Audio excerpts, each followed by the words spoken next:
Y lo que sucedió en Chile está inserto también en ese contexto. O sea, hay muchas cosas que podemos decir con qué pasó con el crecimiento entre medio, la diferencia que hay justamente, porque no solo está la diferencia entre los que quemaron el metro y los que marcharon, está la diferencia entre las mujeres que marchan el 8 de marzo, que fueron una fuerza en el estallido social impresionante. O sea, si a mí me pidieran decir dos grandes motores sociales mayoritarios, no eventuales, yo diría que eran los jóvenes y las mujeres. Esos fueron los dos grandes mundos que yo vi adueñarse acá del gran movimiento, ¿no? Eh, si tú me preguntas si yo me he movido o no hacia el centro, yo entré al proceso constituyente. Yo soy fundador de alguna manera y fui el primero que escribió y después se apoderaron de esta palabra de una manera que me carga, pero yo hice una oda de los amarillos antes del proceso constituyente. Y después Cristian Barken agarró esta palabra producto de esa columna que yo escribí. Esto es textual lo que estoy diciendo, no es que me estoy haciendo eh, porque yo en ese momento dije, habría que hacer un partido amarillo. El partido amarillo que hizo Barken terminó siendo muy distinto de lo que yo me imagino, porque yo entiendo por eso justamente una gran distancia con cualquier viso de fanatismo. Eh, y a mí me ha parecido que estos amarillos tienen visos hasta de fanáticos. Tienen unos énfasis que van más allá de lo que yo soy capaz. Y cuando yo llegué a la convención, mi bandera era el acuerdo. Esa era mi bandera central. No era que aquí tenía que hacerse una constitución como yo creía que tenía que ser. Era que yo entendía que lo que aquí estábamos retados era justamente estas nuevas condiciones culturales que tenían básicamente las siguientes grandes pilares, según yo distinguía entonces: la causa feminista, el tema de las regiones, las diversidades culturales en el que entraban los mundos indígenas, pero no solo eso, sino que los distintos mundos que irrumpían, eh, el tema ecológico, que era central, y el tema de los derechos sociales.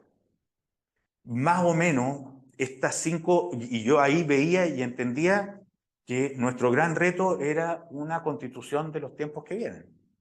O sea, que hacía suyo ya no la constitución en la que estábamos insertos, que tiene como padre a Jaime Guzmán, sin ir más lejos, es una constitución, pero medularmente del siglo XX, y que es respuesta a una pelea entre capitalismo y socialismo, y que es el resultado de una guerra fría. Los tiempos en los que estamos hoy día son otros, y exponen nuevos retos. Y yo quería creer que aquí se iba a ser capaz de construir. Además, me gustaba muchísimo esta idea de una democracia que se ampliaba y se expandía más allá de esos partidos herederos de ese siglo XX, sino que tomaba otras representaciones. Por lo tanto, si soy ahora más central o no, yo te diría que no, pero sí te diría que me di cuenta de otra cosa. Y ahí sí asumo, digamos, un gran fracaso, y todavía, pero que es un fracaso ante un deseo que no ceja. Y por Dios que es difícil la democracia cuando la quieres expandir. Eh, y que es increíblemente dificultoso, y esto no es chacota, porque es una gran complicación. O sea, el deseo a mí se me aparecía con mucha frecuencia en la convención, se me aparecía Moby Dick, la imagen de esta ballena que se trata de cazar y que huye con arpones y heridas por los mares, dejando muertos en el camino, sin poder ser cazada. Algo así como la democracia. Eh, por lo tanto, lo que sí te puedo decir es que, claro, perdí muy brutalmente la ingenuidad ante cómo encontrar soluciones. Eh, pero yo soy constitutivamente un antifanático. y constitutivamente alguien que tiene más curiosidad que convicciones. Por lo tanto, ese terreno sigue siendo el mío. ¿Hoy día tú suscribirías la misma constitución? Lo que pasa es que en ese proyecto de constitución, ¿cuál era la apuesta que tenía uno? Explícita esto, o sea, es lo que uno decía.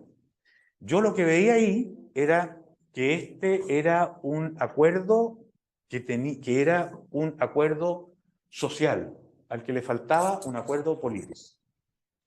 Y como existió el compromiso, que fue lo que uno ahí empujó y ahí firmó, el compromiso de que ese acuerdo político terminaba de construir esa constitución en los espacios que dejaba en blanco, que eran muchos, y en precisiones que eran muchas. Ese camino era por el que yo entonces apostaba. Si tú me preguntas, ¿crees que ese camino efectivamente hubiera sido posible y virtuoso? Más que decirte, por supuesto que sí, cosa que no tengo cómo, y uno no puede, digamos, esto no tiene los datos contrafactuales, sí vislumbro peligros, o sea, problemas que podría haber tenido que llevan a especular. ¿Cuáles? Me pregunto hoy día, efectivamente, si hubiera ganado el apruebo en ese proyecto, no tengo ninguna duda respecto del mundo socialista democrático, que tenía una profundísima convicción de la necesidad de ajustar y cambiar cosas acá. Pero me pregunto si el mundo más frente amplista y comunista se hubiera, digamos, enorgullecido, o sea, hubiera tenido las ínfulas para pelear que esos cambios no se produjeran. ¿Quién se habría impuesto, digamos? ¿Qué es lo que habría pasado ahí? Esa duda sí te la puedo decir que la tengo. Porque la historia sucesiva del gobierno, también de Gabriel Boric, que es un gobierno que yo considero que ha sido extraordinariamente flexible, fue flexible también en buena medida porque recibió un golpe, un dato de realidad muy fuerte en ese momento. ¿Qué hubiera pasado con ese mundo político-cultural sin ese golpe? No lo sé. Pero mi gran apuesta, y si hubiera sucedido como yo creo, me habría hecho muy, muy feliz, era que a partir de ese encuentro social diverso, con una representatividad distinta, después un mundo político lo hubiera afinado y completado sus espacios vacíos, etcétera, etcétera. Claro que me hubiera parecido feliz. Creo que hubiéramos sido un ejemplo. Aquí en la Quebrada del Ají. Por mi casa pasó en ese tiempo cuanto estudioso de universidad extranjera te puedas imaginar. Harvard, la Sorbonne, alemanes, de todas partes. Pasaban, porque en ese tiempo Chile y el proceso constituyente chileno generó un interés internacional impresionante. Yo me encargué de preguntarle a todos ellos, así como a muchos constitucionalistas chilenos, si había algo verdaderamente aberrante acá que pusiera en el más mínimo riesgo la democracia, y nadie me dijo que lo hubiera. Entonces podría haber sido, así como la Constitución del 80, que es una constitución nacida en dictadura, que es una constitución que no participó justamente de esa discusión política, que es una constitución con todas las características de un régimen autoritario, pudo devenir la constitución de la transición, yo hubiera esperado y hubiera querido creer, no puedo decir si esto hubiera sido exitoso o no, que esa otra constitución hubiera tenido una historia de modificaciones tales que podría haber imaginariamente devenido la constitución de otro tiempo. Eso era lo que yo pensaba. Patricio, ¿y tú qué piensas que sobrevive de eso que en su momento José Joaquín Bruno llamó el octubrismo, digamos, y que usamos nosotros además para este ciclo, digamos, de reflexión? ¿Tú crees que están vigentes los mismos planteamientos? En fin, ¿qué sobrevive de eso? O sea, Y más allá de eso, ¿cómo se puede, digamos, porque las fuerzas que tú describes son fuerzas que me imagino que estarán latentes, digamos, más allá porque soluciones prácticas no ha habido muchas, digamos. El mundo político dijo, mire, este es el encauzamiento, un proceso constituyente, digamos, hicimos 2, fracasamos, en fin, ¿en qué estamos? Bueno, lo primero que quizás tendríamos que poner aquí sobre la mesa es que impresionante la velocidad a la que corren los tiempos actuales, ¿eh? Cómo las cosas cambian. Es la primera constatación que creo que viene muy bien, porque lo que parecía una ola y una frecuencia y una música hace el año 2019, hoy día es completamente diferente. La música que estaba ¿qué año fue la segunda? ¿Qué año fue el segundo proceso? El año pasado fue. Está en la velocidad que no sé si a ustedes les pasa, pero o sea, lo que sucedió hace un año ha sucedido tanto entre lo que sucedió hace un año y ahora que empieza a quedar. Ya, eso es lo primero que diría. Y creo que no es poca cosa constatarlo, porque la pregunta quizá que uno tendría que hacerse ahora, o que yo me haría ahora a propósito de la que tú me haces, es ¿dónde está, en qué se tradujo el octubrismo? Porque en la formulación que le conocimos entonces está muy desprestigiado. O sea, no hay nadie hoy día que quiera salir defendiendo eso, salvo 5 pelados, no sé, pero que son muy de un nicho, pero nadie querría salir hoy día haciendo suyo eso.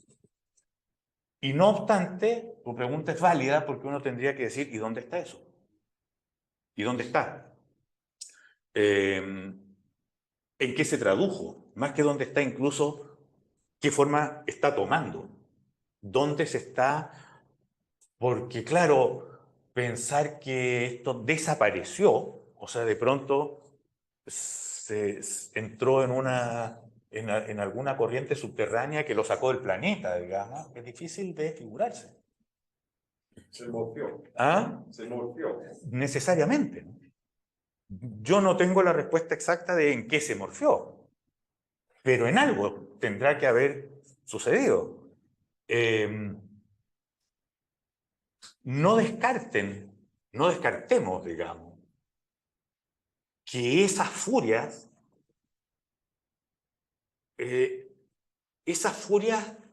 toman efectivamente formas muy diferentes. Y yo por eso ponía en algún minuto acá provocativamente el ejemplo de Milei.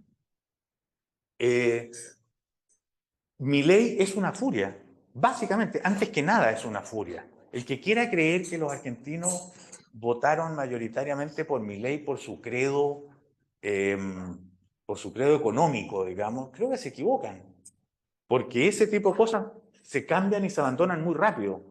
El que crea que se votó por la lista del pueblo porque era socialista o por los candidatos de José Antonio Kast por su conservadurismo moral y no sé cuánto, creo que están equivocados. Creo que lo que uno con más claridad puede ver es que en sus respectivos momentos esos encarnaron una furia o encarnaron una rabia. Y a mí me preocupa y me complica la política de la rabia, pero la veo. Y la política de la rabia es bastante parecida a la política de las emociones. Y hoy día estamos llenos de temas explotables nuevamente para la política de las emociones.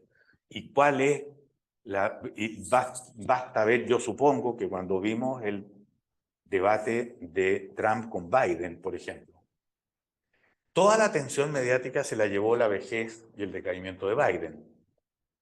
Pero yo no dejé de ponerle atención al discurso de Trump. Y el discurso de Trump era solo odios.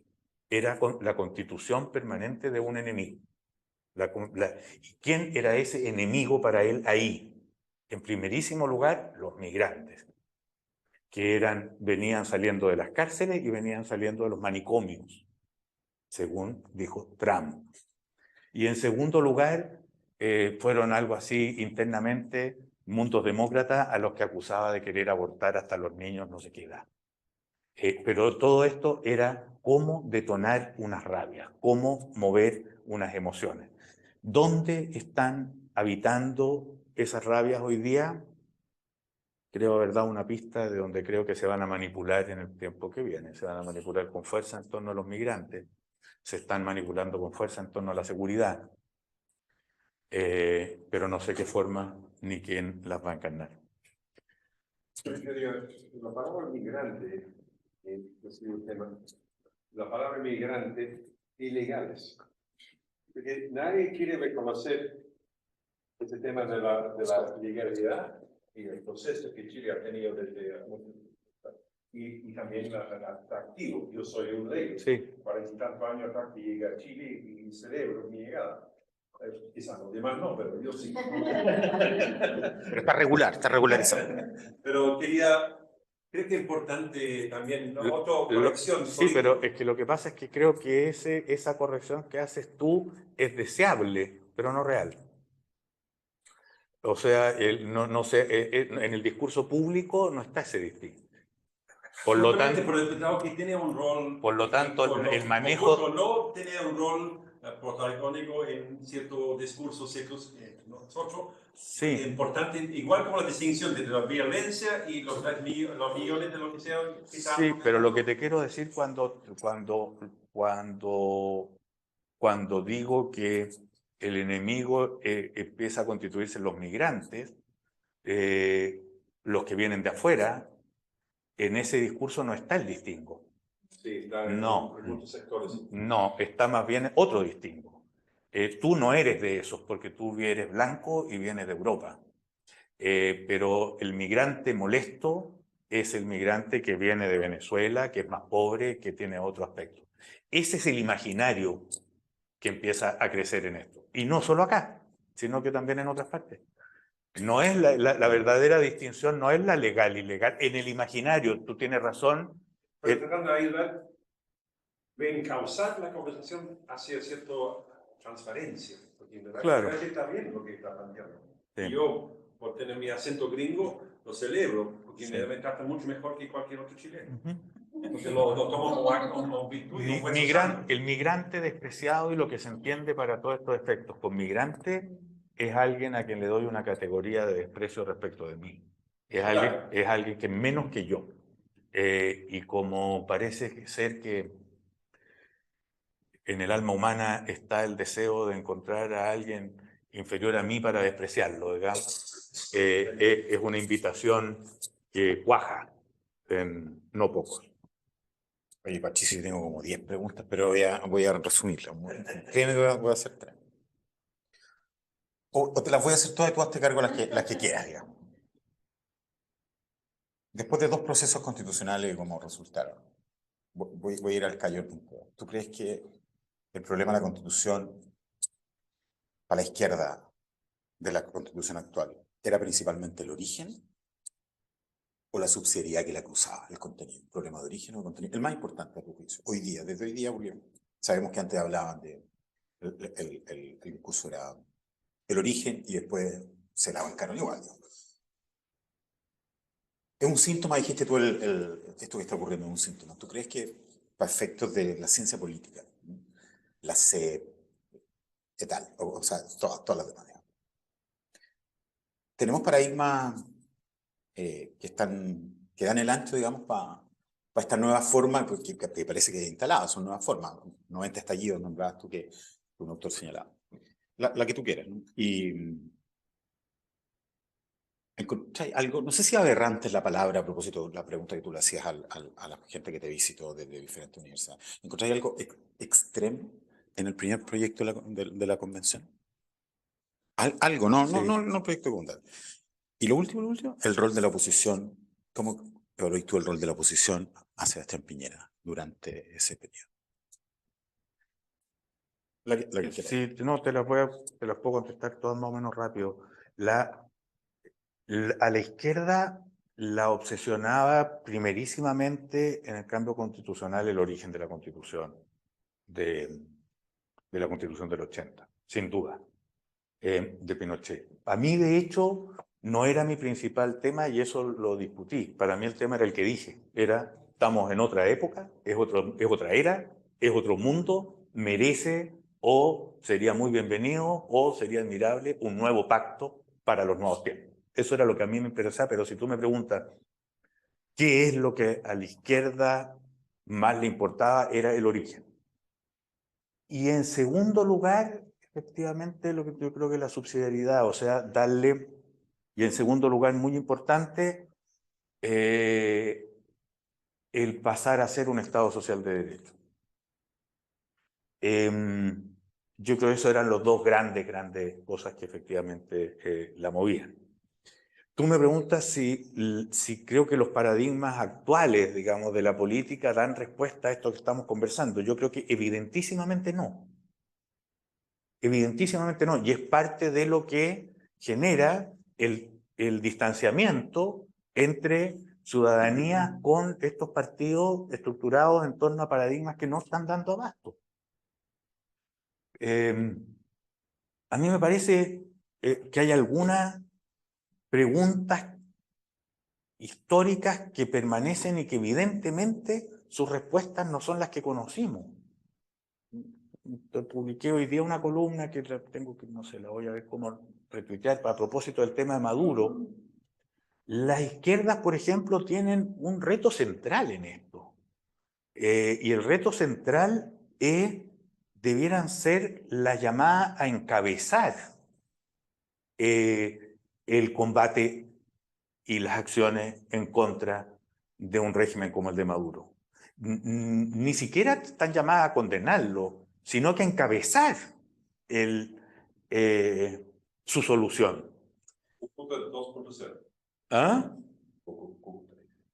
Claro, bueno, pero en lugar de ser un show, que sea una cosa bien hecha y construida de manera coherente. Y entre otras cosas también lo que va a estar llamada a superar para empezar a construir las nuevas respuestas es darse cuenta que, por ejemplo, la respuesta del socialismo, ya qué más prueba se quiere que no funcionó. Es una respuesta y una solución a un problema de desigualdad, de desequilibrios en el poder, de democratización, que se supone que es lo que mueve a esa respuesta, que tiene que ser dejada atrás. ¿Y por qué tiene que ser dejada atrás? Porque ya está ultra archicomprobado que esa vaina no dio resultado. Ergo, a ponerse a pensar. No voy a ser yo el que le diga a las derechas lo que tiene que volver a pensar, que creo que son muchísimas cosas por el mismo motivo. Y esto para hablar de los paradigmas que quedan atrás. A mí me importa especialmente esa reflexión que se tiene que dar en el ámbito del progresismo, y que mientras esté enmarañada, digamos, y perdida en extrañas fidelidades o conservadurismo a respuestas heredadas, creo que tiene poco futuro que ofertar. Por lo tanto, aquí hay un reto enorme. Diría que la derecha tiene el mismo. Fíjate tú, esto para pasar del ámbito teórico al ámbito práctico. En la encuesta Criteria y varias otras muestran que y por eso es que creo que aquí hay una fantasía en Chile que va a venir bien sacar, cuando el gobierno baja su aprobación, no lo sube la oposición. No, o sea, la opinión pública no está repartida en la ficción que cree la discusión parlamentaria.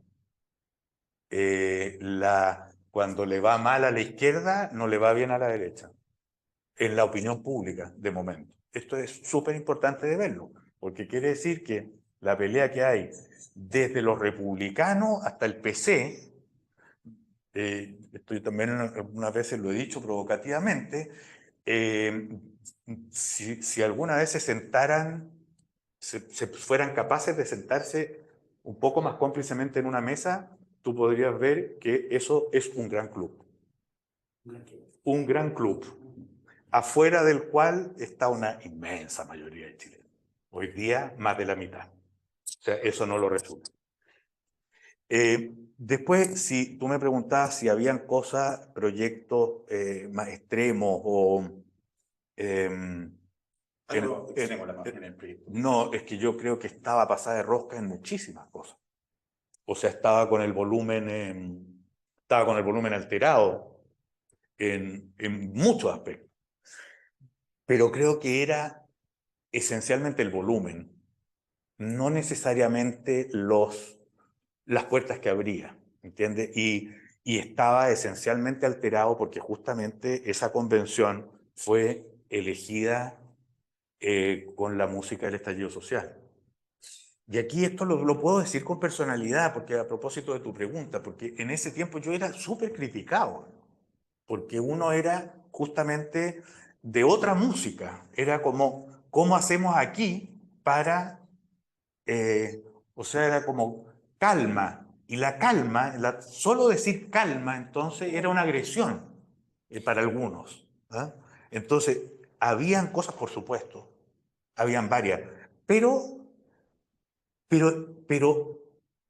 y esto hoy día ya es imposible hablarlo y todo esto empieza a tomar a convertirse en caricaturas, digamos así que, pero la verdad es que esos ruidos mayores no estaban consolidados en cada norma. El porcentaje de cosas que aquí quedaban abiertas a su especificación final era muy alto. Yo hubo una cosa en la que me opuse radicalmente, incluso estaba en el colectivo socialista, y dije, si esto sucede, yo voy a votar rechazo. Era cuando se quiso poner mayores exigencias a la reforma del proyecto. ¿Te acuerdas tú de esa discusión?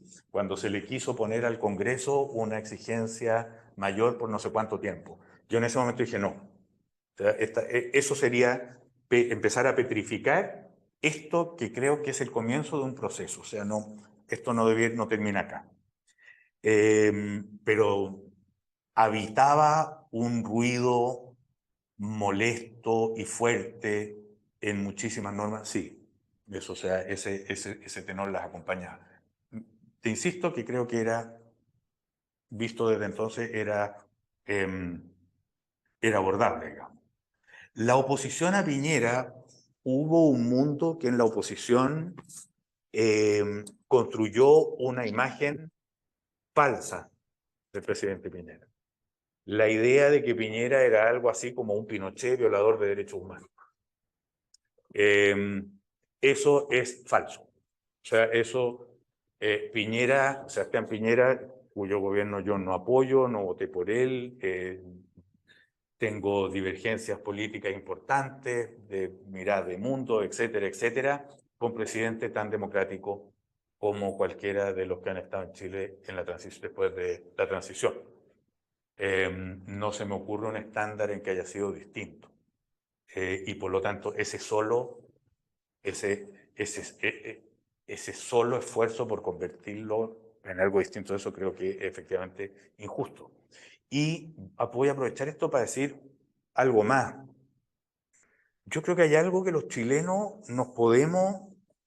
debiéramos valorarnos y enorgullecernos más de lo que hacemos.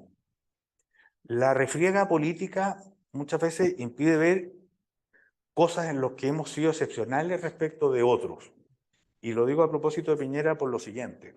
Cuando a Piñera le tocó vivir el estallido social, optó por la búsqueda de acuerdos para salir de él. Y eso fue ese proceso constituyente.